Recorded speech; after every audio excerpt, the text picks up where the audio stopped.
Comics, a universal medium that has been around for thousands of years. For good or bad, it has influenced the masses as well as kings and queens and political leaders. Throughout the history of comics, the art form has used its biting wit, satire, morality, action, drama, and humor to touch its audience and change the world. Starting as simple drawings to record a story, the comic illustrated art form has been used as a writing medium, an historical record, in satirical and moral art masterpieces, and as a tool for technical advancements in animation and motion pictures. Comics are now a staple of modern life, from satirical one-panel political comics used to influence reader opinion, to the daily and Sunday funnies, to the graphic novels and animated feature movies. The comics are mainstream literature in today's fast-paced instant gratification world.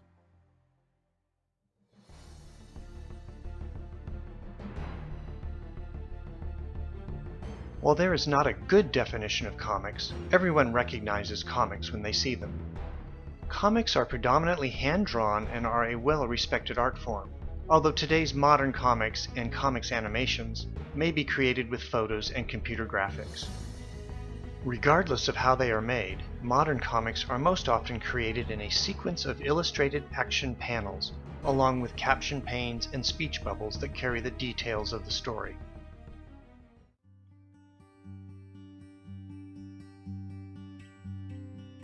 But comics are not a modern medium. In fact, modern comics can trace their roots back thousands of years. The very earliest medium that one might consider a root to the evolution of comics are the nearly 20,000-year-old Lascaux caves of France, within which lie some of the earliest man-made drawings. Another ancient example is a nearly 5,700-year-old Iranian goblet that suggests a storyline of a goat eating from a tree. The goblet has a series of drawn panels painted along the outer edge.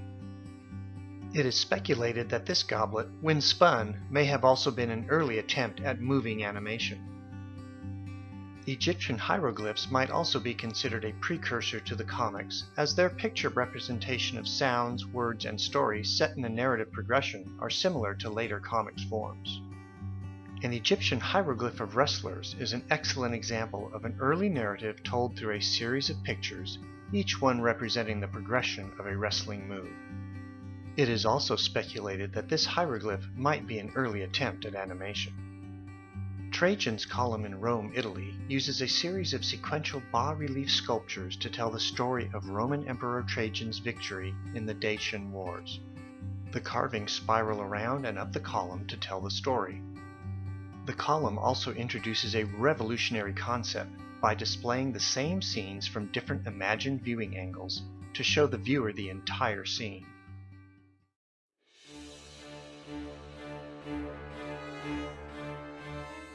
The period in Western civilization, commonly referred to as the Middle Ages through the Renaissance, was a true crucible for forging the comics form.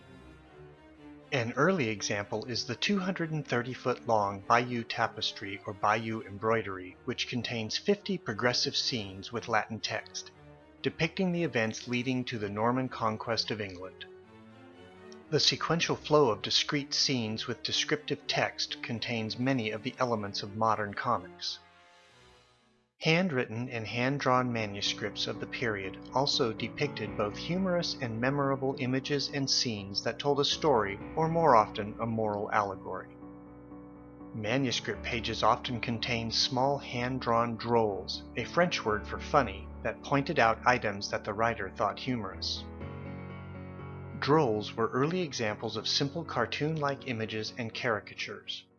The Rochefoucauld Grail, a 4-volume 14th century illuminated manuscript, contains the oldest surviving version of the legend of King Arthur. With 107 images and a discrete story, the Rochefoucauld Grail contains many of the elements modern readers associate with comic books. The 14th century image of the 1044 Battle of Mienfeld and the murder of Samuel is a single panel work that contains a number of different scenes in discrete and separate locations in the image. This is an early example of a technique used by later comic satirists to represent many ideas within a single panel. The Darmstadt Haggadah is another image of that period that contains separate panels or rooms. The panels show people reading and is believed to illustrate the importance of study. The Darmstadt Haggadah is an early example of the use of separate panels with activity in each panel that is now common in modern comics. The circa 1500 oil-on-wood painting titled The Seven Deadly Sins and the Four Last Things, attributed to Hieronymus Bosch, is a masterpiece of early comics form utilizing detailed art drawings, text, panels, and story to tell a moral allegory. The painting contains a circle of 7 panels, each representing one of the 7 deadly sins in a real-life depiction. For example, gluttony and wrath. In the center of the large circle is the Christ, with Latin text warning the viewer that the Lord sees what you do. The 4 surrounding circles represent the last 4 things of death, judgment, heaven, and hell. The art piece, The 12 Proverbs, is another work of the period that takes on the form common to modern comics. It was painted about 1558 by Peter Bruegel the Elder, who is often considered the most important artist of the Dutch and Flemish Renaissance painting period. The 12 Proverbs contains 12 panels, each with text describing a different proverb from the Netherlands. The proverb text appears below the illustrations. While the text is hard to read in the main painting, image enhancement brings out evidence of the text under each panel. The 12 Proverbs is a near-perfect example of a Renaissance period precursor to the modern comics format. Another engraving of the period tells the parable of the wise and foolish virgins, 5 of whom are virtuous and hard-working, and 5 of whom choose to dance away their lives. The angel in the center watches over them and warns that the Christ is coming and there will be judgment. The engraving is divided into 4 logical panels, each representing an aspect of the parable. The results of the woman's actions in life determine whether they proceed through the open door of heaven or are blocked by a closed door. While the engraving is a single panel, the 4 distinct sections represent an early example of a common style used today in single-panel comics and cartoons. A truly striking example of the multi-panel comics form is the 1669 illustrated edition of John Reynolds' The Triumph of God's Revenge Against the Crying and Execrable Sin of Murder. This book contains 30 chapter headings in which each story is played out in illustrated panels and text, remarkably similar to modern comic strips and books. Perhaps the greatest examples of the period's moral and satirical art allegories lie with the works of William Hogarth. Hogarth created many morality-based works, of which the 6 painting Marriage à la Mode is one of the most famous. Each painting depicts a step in the progress of an ill-conceived marriage for money, and satirizes the society of the day. The first painting, entitled The Marriage Settlement, shows the bankrupt Earl Squanderfield negotiating the marriage of his son to the unhappy daughter of a wealthy merchant. Finances and family heritage are exchanged.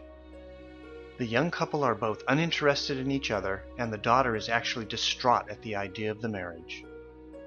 In the second painting, entitled Shortly After the Marriage, the young couple already show unfaithfulness in their marriage. The wife happily parties, and her posture indicates she is having romantic dalliances. The husband is frustrated, and the black patch on his neck indicates he is already hiding or treating the signs of syphilis, doubtlessly acquired through his romantic flings. The household affairs are in disarray. Even the mantelpiece items and artwork seem to mock their marriage. The third painting, entitled The Visit to the Quack Doctor, shows the husband visiting a quack doctor with a young prostitute. Various interpretations of this painting exist. Needless to say, none of them are flattering.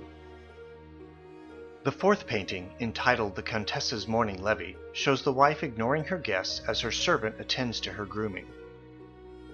The husband also ignores the wife, and each are reclining in their station in life as Earl and Duchess.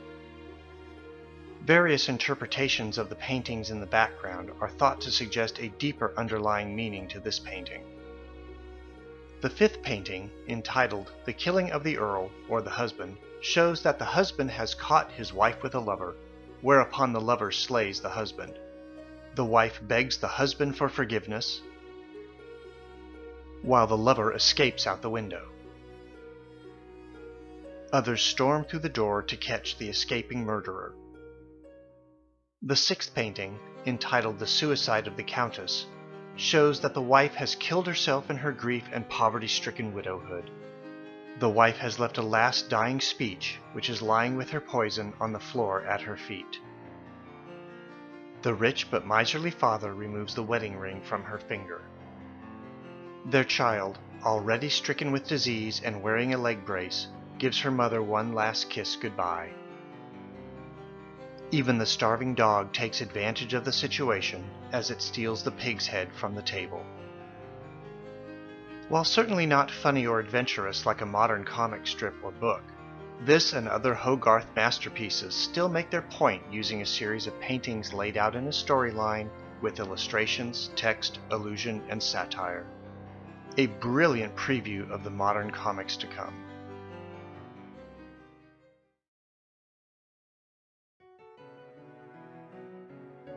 The comic style, format, and subject matter take a dramatic turn in the modern era. As governments become more democratic and the populace become more enlightened, the comics become more political, satirical, and humorous. James Gilray's 1787 single-panel satire, Monstrous Craws at a New Coalition Feast, shows the British royal family feasting on the treasury of Britain, consuming the hard-earned money of the commoner. Details show such elements as easy access to the treasury, the huge amounts of money consumed, and that the money is the blood of the people.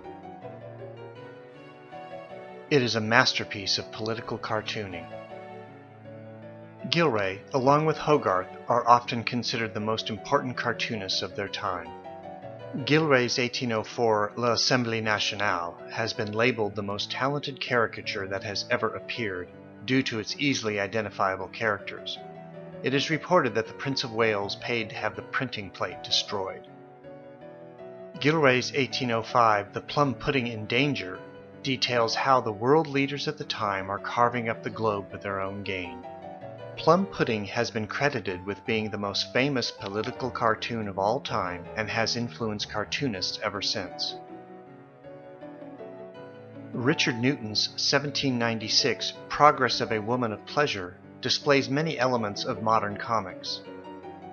It uses progressive panels of illustrations and text to tell the downfall of a woman caught up in the pleasure trade. It covers 2 full pages, hinting at the layout of a comic book. Sadly, Newton died at the young age of 21. In 1810, François Dumoulin published a collection of 150 engravings with text telling the famous story of Robinson Crusoe.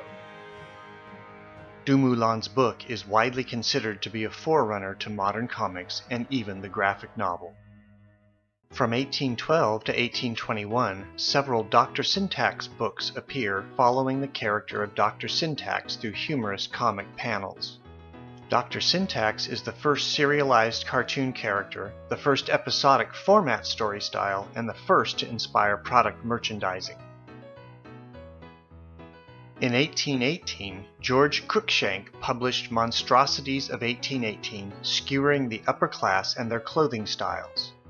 While just one of Cruikshank's many works, he was praised as a modern Hogarth and would also illustrate a number of works by Charles Dickens and other authors, making him a significant contributor to modern-style book and comics illustration. In 1825, the Glasgow Looking Glass begins publication. It is widely regarded as the first comics magazine. Its principal illustrator and co-founder was William Heath, who was well known for his biting satire and series of caricatures. In 1841, the famed comic magazine Punch was first published. Punch drew its main character from the historic Punch and Judy puppet show. Punch helped coin the modern version of the word cartoon and ran from 1841 until 1992, with later versions of the magazine running until 2002. Punch was widely copied in other countries and within the British colonies.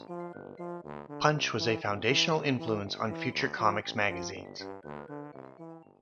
In 1841, Rudolphe Töpfer publishes The Adventures of Obadiah Oldbuck in the United Kingdom and in 1842 in the United States.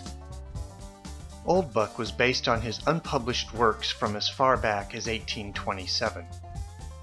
Töpfer is often spoken of as the father of the comic strip for his use of panel cartoons in book form.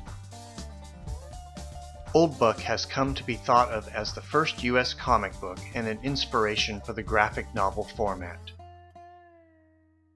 In 1853, famed illustrator John Tenniel published the comic Peter Piper, and in 1855, Mr. Spoonbill.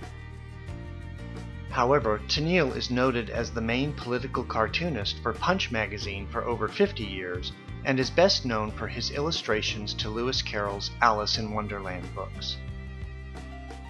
The original Tenniel Alice illustrations are recognized the world over, and many other artists have been inspired to create Alice work as well.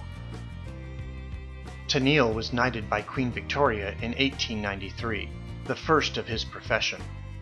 Tenniel's work can be felt even today in the art of many famous artists influenced by him. 1871 found the launch of Puck magazine, the first successful humor magazine in the United States. Home to many early and famous cartoonists of the time, each issue of Puck generally consisted of 32 pages of color and black and white cartoons as well as a color centerfold. Puck's impish mascot was borrowed from playwright William Shakespeare's Puck character found in A Midsummer Night's Dream. The mascot appeared as a near-naked boy in the masthead as well as in the cartoons. Puck was the first magazine to successfully use full-color lithography and the first to carry illustrated advertisements.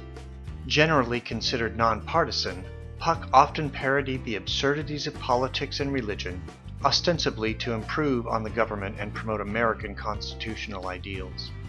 It is difficult to overstate the historical importance of Puck magazine to the history of comics or to its influence on American society at the time. Puck ceased publication in 1918. In 1875, Punch magazine publishes Charles Keene's comic Our American Cousin in Europe. American Cousin is historically significant because it is a precursor to the modern comics page design, complete with sequence panels and speech balloons.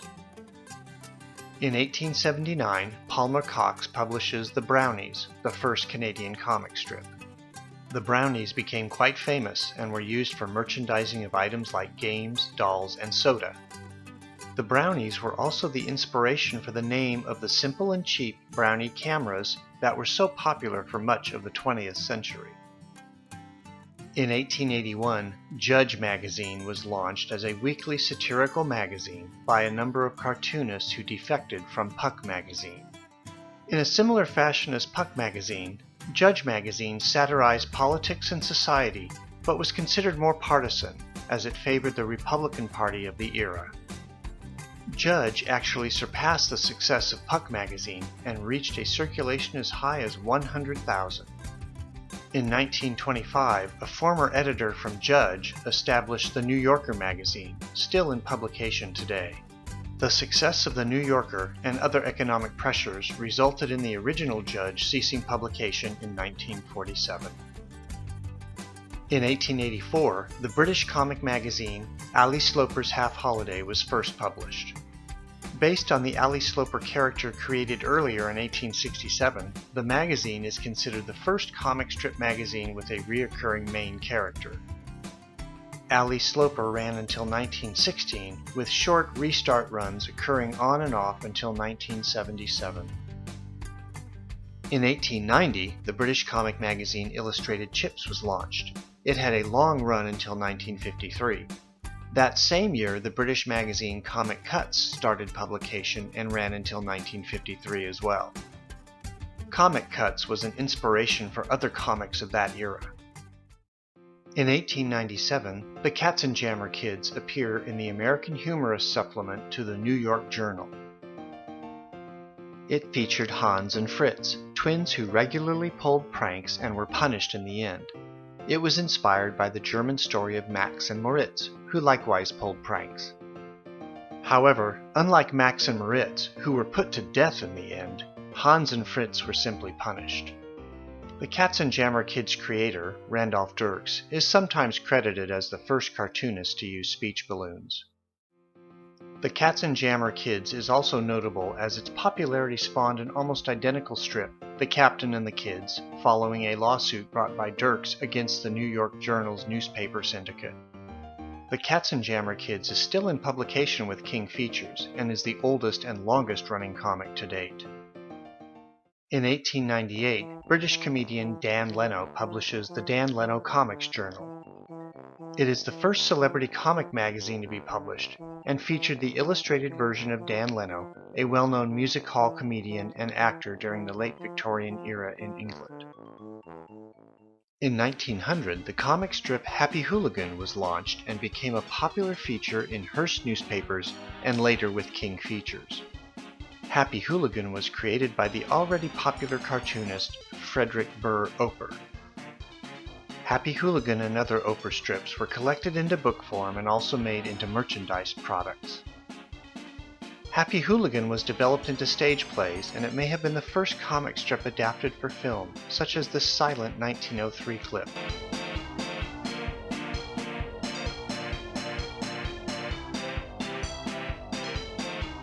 Later it was adapted into animated cartoons, as in this silent 1917 clip.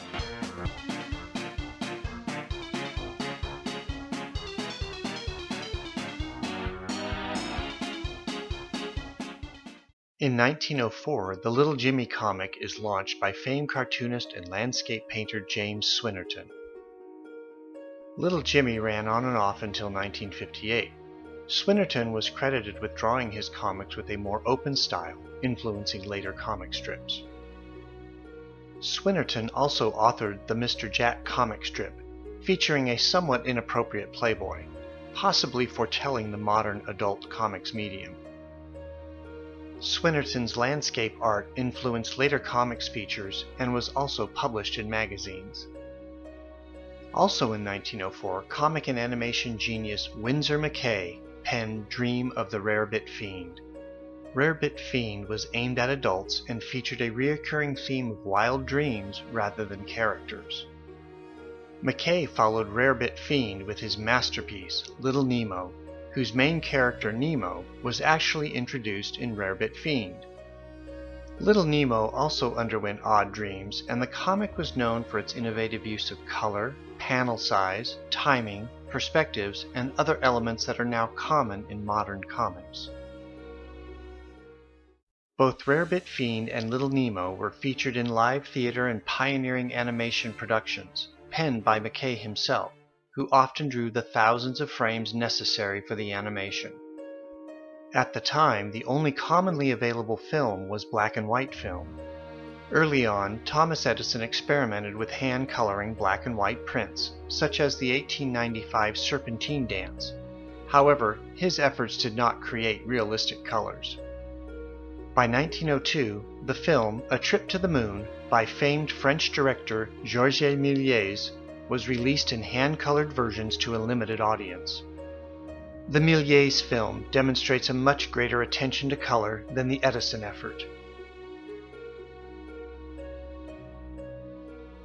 In 1911, McCay himself hand-colored a Little Nemo film, which brilliantly introduced the world to the possibilities of the color animation that would follow with the advent of color film in the 1930s.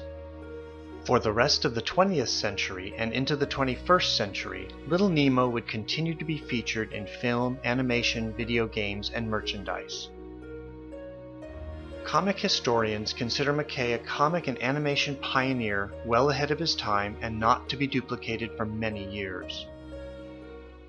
1910 marked the first appearance of the character Crazy Cat in the panel edge of another comic called The Dingbat Family. While only a modest commercial success, Crazy Cat is considered by many to be a work of genius and true serious art. Just as other comics of the turn of the century, Crazy Cat took advantage of the new medium of film and animation. Crazy Cat officially ended its run in 1944, the same year that its creator, George Harriman, passed away. By 1925, the comics had taken on the format and style that is still familiar to us today. The 1925 comic Ella Cinders is an example from that era and looks familiar in format to modern comics. Just as significant was the burgeoning move to superheroes and action-oriented comics. While many of the action and superheroes developed over the decades have faded into obscurity, some, like Superman, have become icons of modern society and the foundation of entire comics and film franchises. Faster than a speeding bullet, more powerful than a locomotive, able to leap tall buildings at a single bound, this amazing stranger from the planet Krypton, the Man of Steel, Superman!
In the endless reaches of the universe, there once existed a planet known as Krypton, a planet that burned like a green star in the distant heavens.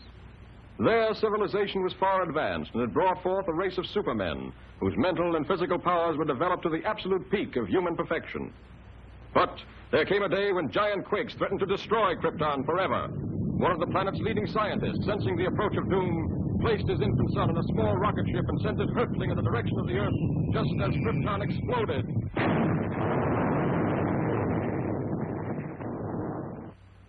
The rocket ship sped through star-studded space, landing safely on Earth with its precious burden, Krypton's sole survivor. A passing motorist found the uninjured child and took it to an orphanage. As the years went by and the child grew to maturity, he found himself possessed of amazing physical powers. Faster than a speeding bullet, more powerful than a locomotive, able to leap tall buildings at a single bound. The infant of Krypton is now the Man of Steel, Superman. To best be in a position to use his amazing powers in a never-ending battle for truth and justice, Superman has assumed the disguise of Clark Kent, mild-mannered reporter for a great metropolitan newspaper.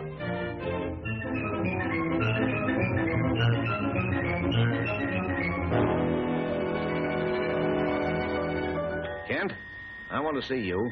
Just received another threatening note. Okay, Mr. White. Lois, another note from the mad scientist. Coming in, Chief. Now listen to this warning. He plans to strike tonight. Beware, you fools. My electrophanesia ray strikes tonight at 12. Total destruction will come to those who laughed at me and failed to heed my warnings. Beware, I strike at midnight. This nut may prove dangerous. Kent, you help Lois follow up her lead. She may have an angle on this thing. Yes, sir. But, Chief, I'd like the chance to crack the story on my own. No. Thanks, Chief. But, Lois. Chief, don't you think that's a dangerous mission?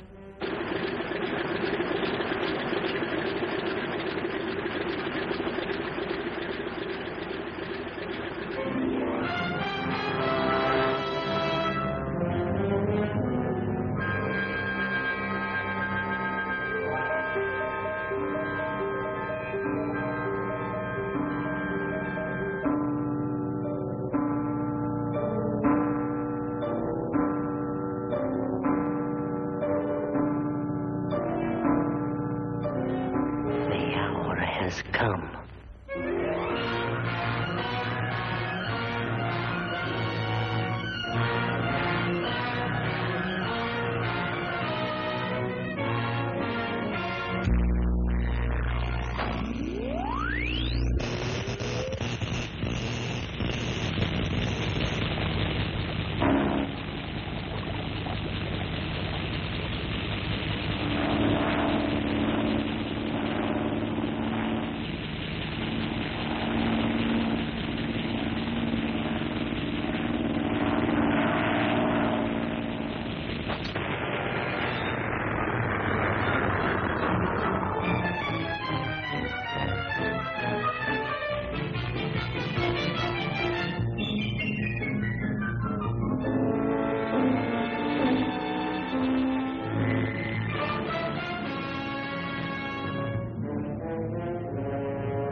I'm a reporter for the...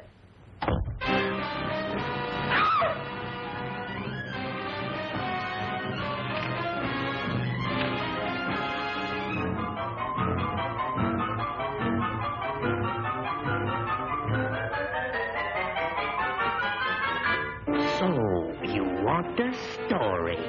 I'll give you the greatest story of destruction the world has ever known.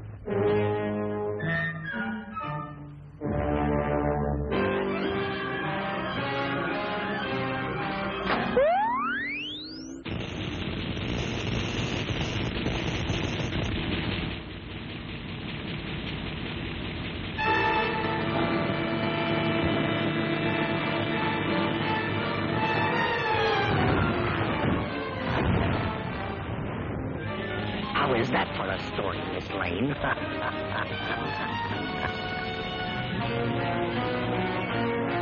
Hatch, true to his threat, the mad scientist, whose warnings have held the city in a grip of terror, went on his rampage of destruction on the stroke of midnight. The deadly impact of his mysterious ray smashed the famous Tower Bridge, hurling cars and pedestrians into the river below. The police have warned everyone to remain in their homes. This looks like a job for Superman.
Superman!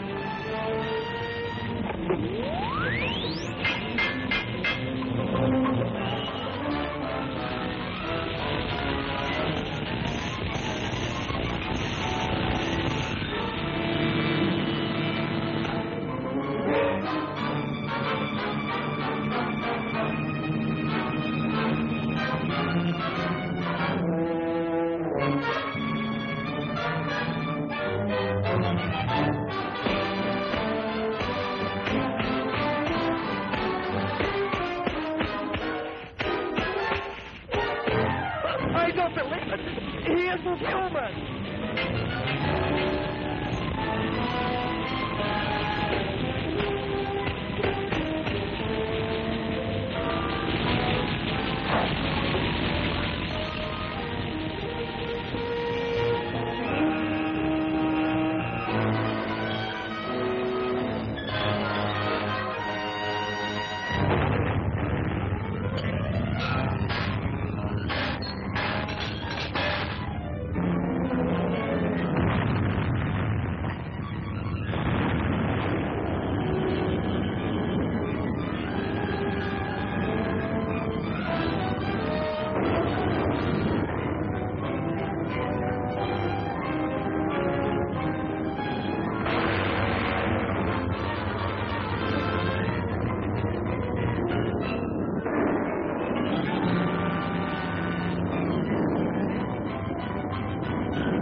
Congratulations, Lois. That was a great scoop. Yes, Chief. Thanks to Superman.